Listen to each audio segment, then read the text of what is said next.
अस्सलाम वालेकुम नाज़रीन, तेलंगाना न्यूज़ टुडे में आपका खैर मक़दम है। मैं मोहम्मद इज़हार, पेश खिदमत हेडलाइन। वज़ीर आज़म नरेंद्र मोदी कल हैदराबाद का दौरा करेंगे और एलबी स्टेडियम में जलसे आम से खिताब करेंगे।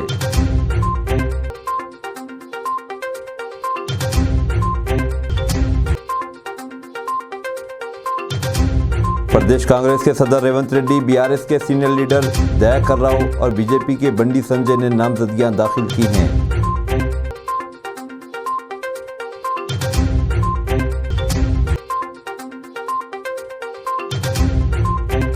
कांग्रेस ने कोत्तागुड़म हल्का सीपीआई के लिए छोड़ने से इत्तेफाक कर लिया है।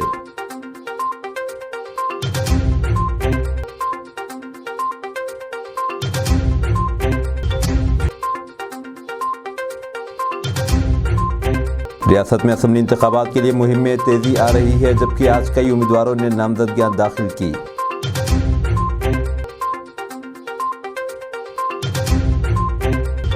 खबरें अब तफसील के साथ। बीआरएस के सदर और चीफ मिनिस्टर के चंद्रशेखर राव को एरावली से महबूबनगर में देवरकुंडा ले जाने वाली हेलीकॉप्टर में तकनीकी खराबी पैदा हो गई और हेलीकॉप्टर को एरावली वापस आना पड़ा। चीफ मिनिस्टर के दफ्तर के ओहदेदारों ने बताया कि एरावली से देवरकुंडे के लिए टेक ऑफ के चंद मिनट बाद हेलीकॉप्टर में तकनीकी खराबी पैदा हो गई।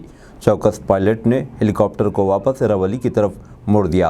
हेलीकॉप्टर में बहिफाजत लैंडिंग की बाद में चीफ मिनिस्टर के लिए मुतबादिल हेलीकॉप्टर का इंतजाम किया गया। उन्होंने देवर कदरा पहुंचकर जलसे आम से खिताब किया। चीफ मिनिस्टर गदवाल, मिक्थल और नारायणपेट हलकों में इंतखाबी जलसों से खिताब कर रहे हैं।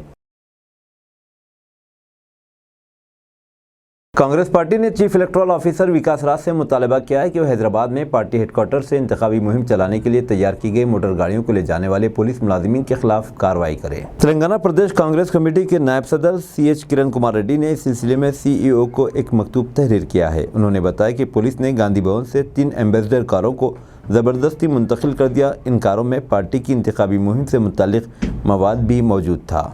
का आपका जिम्मा लगता है, आपकी जिम्मेदारी भी है।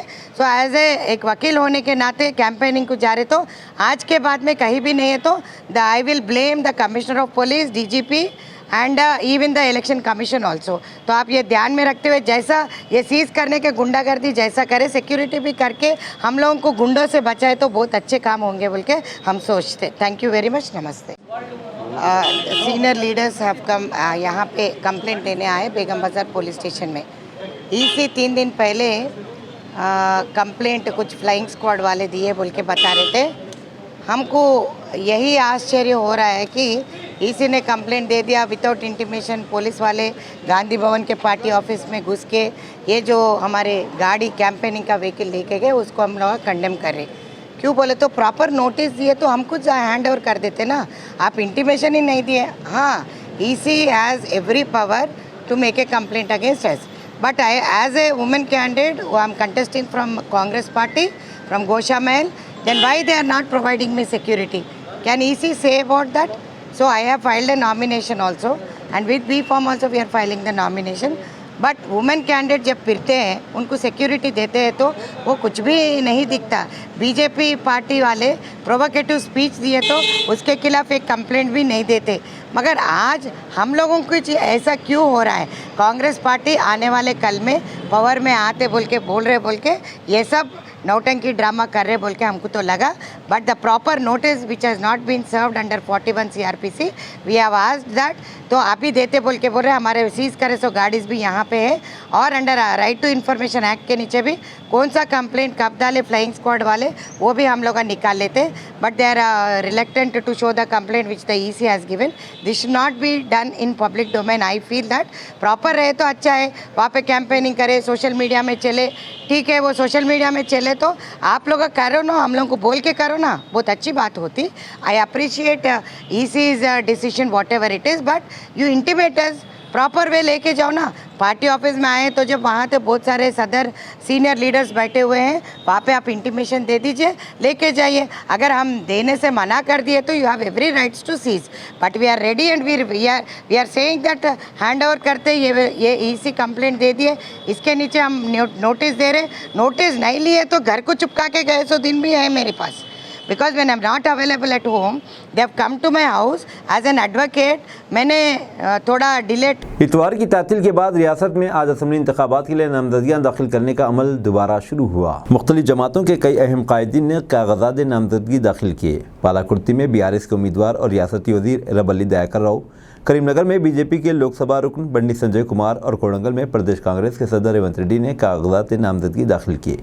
बीजेपी के अरुणा ने कामारेड्डी जिले के जकुल हल्के से नामजदगी दाखिल की। ऑल इंडिया फॉरवर्ड ब्लॉक के उम्मीदवार अंजी यादव ने कोदाड़ से अपने कागजात नामजदगी दाखिल किए। MIM के अहमद बिन अब्दुल्ला बलाला मलकपेट हल्के से नामजदगी दाखिल किए। मुख्तलिफ जमातों के कई उम्मीदवारों ने आज कागजात नामजदगी दाखिल किए।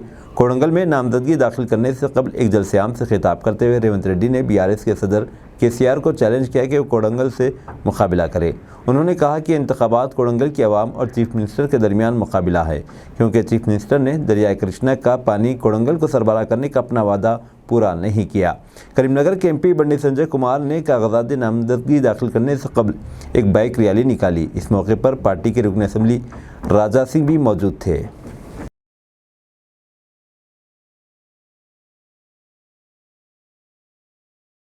बीजेपी के सीनियर लीडर अटल राजेंद्र ने कहा है कि रियासती हुकूमत के कर्जे GDP के मुकाबले 25% ज़्यादा है। उन्होंने इल्ज़ाम लगाया कि BRS हुकूमत ने रियासत के कर्जों को 74,000 करोड़ रुपये से बढ़ाकर 5,15,000 करोड़ रुपये कर दिया है। हैदराबाद में आज मीट दी प्रेस कॉन्फ्रेंस से खिताब करते हुए उन्होंने कहा कि हुकूमत फंड्स के नज़्म में नाकाम हो गई है और इसने रियासत को कर्जों के जाल में ढकेल दिया है। उन्होंने कहा कि सिर्फ बीजेपी BRS को दोबारा इक़्तिदार पर आने से रोक सकती है। कांग्रेस ने इल्ज़ाम लगाया कि BRS को इंतखाबात में शिकस्त का खौफ है और इसीलिए वो कांग्रेस लीडरों के खिलाफ मुकदमा दर्ज कर रही है। पार्टी के सीनियर लीडर मल्लू रवि ने कहा कि BRS के कायदीन कांग्रेस के लीडरों के खिलाफ मुकदमा दर्ज करा रहे हैं। इस दौरान AICC की मीडिया कमेटी के चेयरमैन पवन खेड़ा ने इल्ज़ाम लगाया कि साल 2020 में 3,600 नौजवानों ने खुदकशी की, क्योंकि BRS हुकूमत इन्हें रोज़गार फराहम करने में नाकाम रही। उन्होंने कहा कि मुख्तलिफ मुसाबिक़ती इम्तिहानात के लिए उम्मीदवारों से 220 करोड़ रुपये बतौर फ़ीस वसूल किए गए, लेकिन एक भी इम्तिहान ठीक ढंग से मुनाकिद नहीं किया गया। कांग्रेस की रियासती मुदीराज कमेटी के सदर नागेश मुदीराज ने आज BRS में शामिल हो गए। इस मौके पर पार्टी के सीनियर लीडर हरीश राव और T श्रीनिवास यादव मौजूद थे। इस मौके पर हरीश राव ने कहा कि नागेश जैसे लीडरों के शामिल होने से पार्टी मुस्तहकिम होगी। तेलंगाना और आंध्र प्रदेश की NCC आइंदा साल यौम जमहूरिया कैंप के लिए तैयारियां कर रही है। यौम जमहूरिया कैंप 2024 के लिए दोनों तेलुगु रियासतों के 9 NCC ग्रुपों के दरमियान मुकाबले कल मेहदीपट्टनम मिलिट्री गैरिसन में मुनाकिद हुए। NCC के लड़के और लड़कियों ने ड्रिल, छोटे असलहात से फायरिंग और सकाफती मुकाबलों में हिस्सा लिया। मुख्तलिफ ज़मरों में फ़ोटोग्राफी और फ्लाइंग एरिया मुकाबले भी मुनाकिद हुए। वरंगल ग्रुप के कैडेट्स को चैंपियन और सिकंदराबाद ग्रुप को रनर अप करार दिया गया। एयर कोमोडोर और NCC डायरेक्टरेट तेलंगाना व आंध्र प्रदेश के deputy director general V Madhusudan Reddy ने इस सिलसिले में कैडेट्स और अहदेदारों की कोशिशों की सताइश की। रियासती असम्बली इंतखाबात की मुहिम में तेज़ी आ रही है, जबकि मुख्तलिफ जमातें अपनी कामयाबी के लिए भरपूर कोशिश कर रही हैं। BRS के सदर व चीफ मिनिस्टर के चंद्रशेखर राव ने आज देवरकतरा में प्रजा आशीर्वाद सभा से खिताब किया। इस मौके पर उन्होंने कहा कि पार्टी के उम्मीदवार वेंकटेश्वर रेड्डी ने हल्के में 30 चेक डैम तामीर कराए हैं। उन्होंने अवाम से कहा कि वो ऐसे उम्मीदवार को वोट दें जो उनका भला कर सकता है। उन्होंने इल्ज़ाम लगाया कि कांग्रेस पार्टी महबूबनगर की पसमानदगी के लिए जिम्मेदार है। KCR ने गदवाल और मिक्थल हल्कों में भी आम जलसों से खिताब किया। वह आज शाम नारायणपेट में एक और जलसे आम से खिताब करेंगे। बीजेपी की senior leader DK Aruna party की उम्मीदवार अरुणा तारा की तायद में आज जुगल पहुँची। चार मीनार हल्के में MIM के उम्मीदवार मीर जुल्फ़िकार अली ने पदयात्रा की। कांग्रेस ने असम्बली इंतखाबात में CPI के साथ इत्तेहाद करने का फैसला किया है। इसने कुत्तागुड़म हल्का CPI के लिए छोड़ देने से इत्तेफाक किया है। मखदूम भवन में CPI के कायदीन के साथ मुलाकात के बाद प्रदेश कांग्रेस के सदर रेवंत रेड्डी ने मीडिया को बताया कि दोनों पार्टियों ने मिलजुल कर काम करने से इत्तेफाक कर लिया है। कांग्रेस ने कुत्तागुड़म नशिस्त के अलावा इंतखाबात के बाद MLC की 2 नशिस्तें CPI को देने से इत्तेफाक किया है। गुरुद्वारों मसाजिद को अल्सर जैसे कहने वाले बीजेपी के राजस्थान से रुकने पार्लियामेंट को पार्टी से किया बाहर। मस्कुरा बीजेपी लीडर ने बाद में यह कहा कि इनका मतलब अपने मुतनाज़िया बयान में गुरुद्वारे के बजाय मस्जिद मदारिस था। मस्कुरा भारतीय जनता पार्टी ने अपने राजस्थान यूनिट लीडर संदीप दयाम को इस वक्त पार्टी से बरतरफ कर दिया जब उन्होंने गुरुद्वारों और मसाजिद के ताल्लुक से मुतनाज़ा बयान दिया, जिसने रियासत में एक मुतनाज़ा खड़ा कर दिया है। राजस्थान के अलवर में एक इंतखाबी रैली से खिताब करते हुए मजहबी मकामात पर तामीर के मुतालिक तशवीश का इजहार करते हुए उन्होंने ये बयान दिया था। अपने बयान में दयाम ने कहा कि देखो कितने मसाजिद और गुरुद्वारे यहाँ पर तामीर हुए हैं, मुस्तकबिल में यह हमारे लिए अल्सर बनेंगे। इसी वजह से अल्सर को जड़ से उखाड़ना हमारी जिम्मेदारी है। बीजेपी के अहम कायदीन बशमूल सीनियर कायदीन और पंजाब के साबिक चीफ मिनिस्टर अमरिंदर सिंह के अलावा पार्टी के पंजाब यूनिट सरबराह सुनील जाखड़ ने दयाम के रिमार्क्स की सख्त मजम्मत की है। अमरिंदर सिंह ने दयाम के खिलाफ सख्त कार्रवाई की मांग करते हुए कहा कि मैं बीजेपी की आला कमान से मांग करता हूं कि मसाजिद और गुरुद्वारों के खिलाफ रिमार्क के हवाले से संदीप दयाम को बरतरफ करें। इनकी माफ़ी का अब कोई फ़ायदा नहीं, क्योंकि ये पहले से ही समझदार लोगों को ठेस पहुंचा चुका है। न सिर्फ इन्हें बेदखल किया जाना चाहिए बल्कि कानूनी कार्रवाई भी होनी चाहिए, क्योंकि किसी को भी नफरत अंगेज़ तकरीर के बाद माफ़ी मांग कर बच जाने की इजाज़त नहीं होनी चाहिए। पुरतशद्दुद भीड़ के साथ खड़े हैं और किसी पर हमला न किया हो तो भी मिलेगी सज़ा, सुप्रीम कोर्ट का बयान। सुप्रीम कोर्ट ने एक मामले की समाअत के दौरान कहा कि भले ही किसी शख्स ने किसी पर हमला न किया हो, लेकिन अगर वो शख्स पुरतशद्दुद भीड़ के साथ है तो ज़रूर सज़ा मिलेगी। सुप्रीम कोर्ट का कहना है कि यह कानून का एक नुक्ता है जिसे 1964 में ही तय कर दिया गया था। 1964 के फैसले का जिक्र करते हुए जस्टिस BR गोई, जस्टिस BV नागरत्ना और जस्टिस प्रशांत कुमार मिश्रा की बेंच ने कहा कि ये वाज़ेह तौर से देखा जा सकता है कि आईनी बेंच ने माना है कि ज़रूरी नहीं कि गैर कानूनी भीड़ बनाने वाले हर शख्स ने सरगर्म किरदार निभाया हो, लेकिन इसकी मौजूदगी को लेकर IPC की दफ़ा 149 की मदद से इसे कसूरवार ठहराया जा सकता है। दरअसल सुप्रीम कोर्ट की बेंच मध्य प्रदेश हाईकोर्ट के एक फैसले के खिलाफ अपील पर समाअत कर रही थी। इस फैसले में हाईकोर्ट ने अर्जी दहंदगान की IPC की दफ़ा 302 के तहत ताहयात जेल की सज़ा को बरकरार रखा था। अपील करने वालों को भैंस से जुड़े एक तनाज़े में पुरतशद्दुद तसादिम के दौरान भीड़ का हिस्सा बने पर कसूरवार ठहराया गया था। इन लोगों के ग्रुप ने एक शख्स का कत्ल कर दिया था। वाज़ेह रहे कि सुप्रीम कोर्ट ने 1964 में मसलटी बनाम यूपी रियासत केस का जिक्र किया था। 1964 में एक आईनी बेंच ने कहा था कि IPC की दफ़ा 149 बताती है कि अगर किसी भीड़ के एक रुकन ने जुर्म किया है और भीड़ के बाकी लोग इस जुर्म में बराह रास्त शामिल नहीं है, लेकिन इनको पहले से पता है कि क्या जुर्म होने का इम्कान है, तो भीड़ के हर शख्स को कसूरवार ठहराया जा सकता है। मरकज़ी वज़ीर नरेंद्र तोमर के बेटे की वीडियो वायरल, करोड़ों रुपए लेन देन की हो रही बात। मरकज़ी वज़ीर नरेंद्र सिंह तोमर के बेटे देवेंद्र तोमर की वायरल हुई वीडियो को लेकर कांग्रेस हमला आवर है और पार्टी की कौमी तर्जुमान सुप्रिया श्रीनेट ने इस पूरे मामले को सुप्रीम कोर्ट के रिटायर्ड जज से जुडिशल इंक्वायरी कराने और देवेंद्र को गिरफ्तार किए जाने का मुतालबा किया है। मरकज़ी वज़ीर तोमर के बेटे की सामने आई मुबैना वीडियो को लेकर श्रीनेट ने मध्य प्रदेश की राजधानी भोपाल के कांग्रेस दफ्तर में नामानिगारों से गुफ्तगू करते हुए कहा कि वायरल हो रही वीडियो में देवेंद्र लखनऊ के एक बिचौलिए के जरिए माइनिंग कारोबारियों से करोड़ों रुपए लेने के लिए कई बैंक अकाउंट्स के बंदोबस्त की बात करते हुए सुने जा सकते हैं। एक बिचौलिया इनसे अलग अलग बैंक अकाउंट्स की तफसील भी मुतालबा करते हुए दिखाई दे रहा है। याद रहे कि नरेंद्र सिंह तोमर 2014 से 2019 के दरमियान मरकज़ी वज़ीर बराए इस्पात व कांकनी रह चुके हैं। वो मेरीना की दिमनी सीट से बीजेपी उम्मीदवार हैं। कांग्रेस तर्जुमान सुप्रिया श्रीनेट ने कहा कि आज सवाल यह है कि इस बदउनवानी के तार कहाँ तक जुड़े हैं। एक तन्हा लड़का मध्य प्रदेश में इतना बड़ा गोरख धंधा तो नहीं चल सकता, तो इसमें कहाँ तक रियासत के वज़ीर आला शिवराज सिंह चौहान शामिल है, किस किस मरकज़ी वज़ीर की सांठ गांठ है। ये खेल अप्रैल से खुले तौर पर चल रहा और रियासती हुकूमत और वज़ीर आज़म नरेंद्र मोदी आंखों पर पट्टी बांधकर अनजान बने हुए हैं।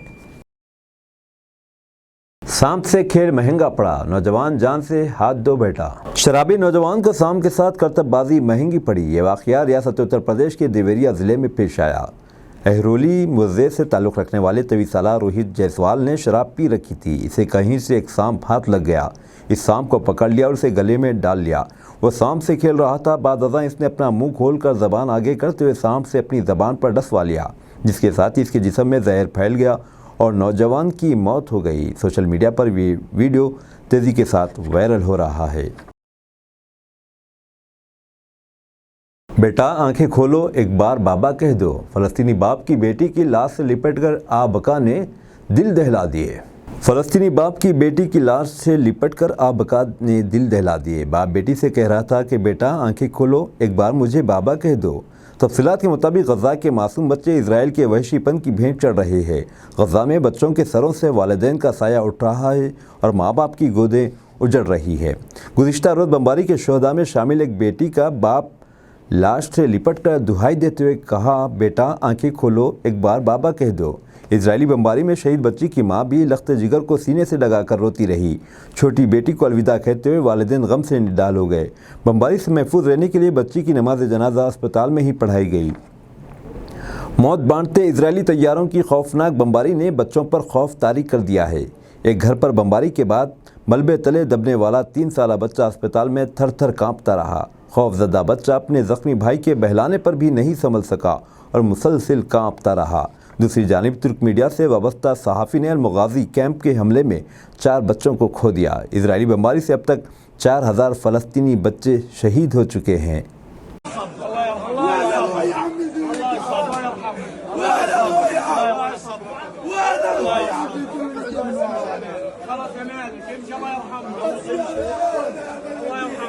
गवर्नर्स को पता होना चाहिए कि इन्हें अवाम ने मुंतखब नहीं किया। पंजाब के गवर्नर पर सुप्रीम कोर्ट का तबसरा। सुप्रीम कोर्ट ने बिलों को मंजूरी देने में गवर्नर की तरफ से ताख़ीर के खिलाफ पंजाब हुकूमत की अर्जी पर पंजाब के गवर्नर बनवारी लाल पुरोहित के खिलाफ सख्त तेवर दिखाए। अदालत उज़्मा ने कहा कि अगर आखिर गवर्नर हुकूमत से तालमेल क्यों नहीं बिठा पाते। हर बार मामला सुप्रीम कोर्ट तक पहुंचता है, जबकि गवर्नर को मामला अदालत तक पहुंचने से पहले ही सुलझा लेना चाहिए था। Chief justice D.Y.. चंद्रचूड़ की सदारत वाली बेंच ने कहा कि गवर्नर्स को थोड़ा एहतसाब करने की ज़रूरत है। गवर्नर्स को इस बात से अनजान नहीं रहना चाहिए कि वो मुंतखब अफसर नहीं है। सुप्रीम कोर्ट ने कहा कि रियासती हुकूमतों की अदालतों में जाने के बाद ही गवर्नर बिलों पर कार्रवाई क्यों नहीं करते। इसे ख़त्म करना होगा कि गवर्नर तभी काम करते हैं जब मामला सुप्रीम कोर्ट पहुंचता है। गवर्नर्स को मामला अदालत में आने से पहले ही कार्रवाई करनी चाहिए। आज हुई समाअत में पंजाब के गवर्नर की तरफ से पेश हुए सॉलिसिटर जनरल तुषार मेहता ने सुप्रीम कोर्ट को बताया कि रियासत के गवर्नर ने इनके पास भेजे गए बिलों पर कार्रवाई की है। उन्होंने कहा कि पंजाब हुकूमत की तरफ से दाखिल अर्जी एक गैर ज़रूरी मुकदमा है। ये सुनकर सुप्रीम कोर्ट ने सॉलिसिटर जनरल को पंजाब असेंबली की तरफ से पास बिलों पर गवर्नर बनवारी लाल पुरोहित की तरफ से उठाए गए इक़दाम पर स्टेटस रिपोर्ट पेश करने की हिदायत दी। सुप्रीम कोर्ट ने मामले की समाअत 10 नवंबर तक के लिए मुलतवी कर दी है।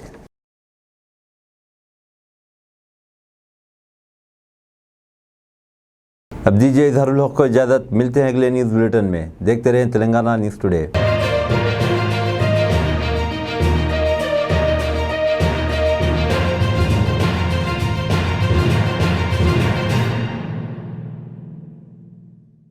अस्सलामुअलैकुम, हेलो, हाय, आदाब एवरीवन। दोस्तों, मैं आपका दोस्त शहबाज खान। आप देख रहे हैं TNT न्यूज़ और देखते रहिए TNT न्यूज़। Thank you.